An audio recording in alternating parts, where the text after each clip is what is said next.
အားလုံးပဲမင်္ဂလာပါဒီမှာတော့ကျွန်တော်ရဲ့အကြိုက်ဆုံး menu တွေတစ်ခုဖြစ်တဲ့တုံရဟင်းချက်နေလေးကိုပြန်လည်မျှဝေပေးချင်ပါတယ်ကျွန်တော်ဘယ်လိုချက်လဲစိတ်ဝင်စားရဆိုဗီဒီယိုဆုံးဖြတ်ကြည့်ပေးကြပါခင်ဗျာရေဆုံးအသစ်ပြင်ထားတဲ့စပလင်နဲ့ပရဲကိုရေ900မီလီ3ခွက်စာလောက်ထည့်ပြီးတော့စူနေအောင်ပြုတ်ပါတယ်ခင်ဗျာပြီးရင်တော့မူနဲ့ chili paste ထိုင်းလို့ဖိဖောင်ထည့်ပါတယ်ခင်ဗျာဒီနေရာမှာကိုကြိုက်နေတဲ့အသားဒါမှမဟုတ်ပင်လယ်သားတစ်ခုကိုထည့်ချက်မယ်ဆိုလည်းရပါတယ်ဗျကျွန်တော်ကတော့ချက်သားပဲသုံးလာပါတယ်ပြီးရင်တော့တလက်စားတဲ့ရင်းညင်သီးနဲ့ချက်သွန်သီးထည့်ပါတယ်မူပင်ခရင်ထည့်ပါတယ်မူပင်ခရင်နေရာမှာလူစိမ်းဒါမှမဟုတ်နွားနှုတ်ထည့်လည်းရပါတယ်ခင်ဗျလူစိမ်းထည့်တာကတော့ပိုပြီးရတာရှိပါတယ်ခင်ဗျ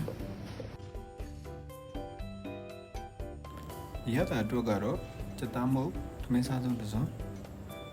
ကြားစွန်းနဲ့စားနှိမ့်ငယ်ကိုထည့်ပါတယ်ခင်ဗျာ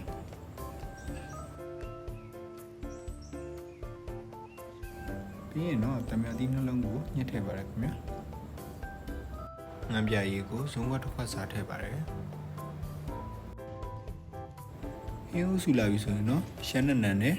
ရှောက်ရွက်ကမပါမဖြစ်ထည့်ပေးရပါတယ်ခင်ဗျာ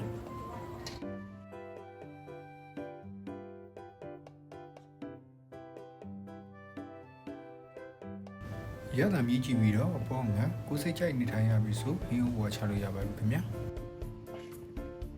ဒီနေရာမှာအဆက်ကြိုက်တဲ့လူတွေအတွက်လည်းမြည်သီးလေးတွေကိုထောင်းပြီးထည့်လို့ရပါတယ်ခင်ဗျာအခုဆိုရင်တော့ချက်လွယ်ကူပြီးရတာရှိတဲ့တုံရဟင်းတစ်ခွက်ကိုရရှိပြီဖြစ်ပါတယ်တုံရဟင်းကအိမ်မှာလွယ်ကူချက်စားလို့ရပြီးတော့လူကြီးရောလူငယ်ပါကြိုက်ကြတဲ့အပြင်ထမင်းဒါမှမဟုတ်မမခောက်သေးလို့နဲ့ပါတွဲဖက်ပြီးစားသုံးလို့ရပါတယ်ခင်ဗျာဗီဒီယိုဆုံးဖြတ်ကြည့်ပြီးလို့အားလုံးကျေးဇူးတင်ပါတယ်ခင်ဗျာ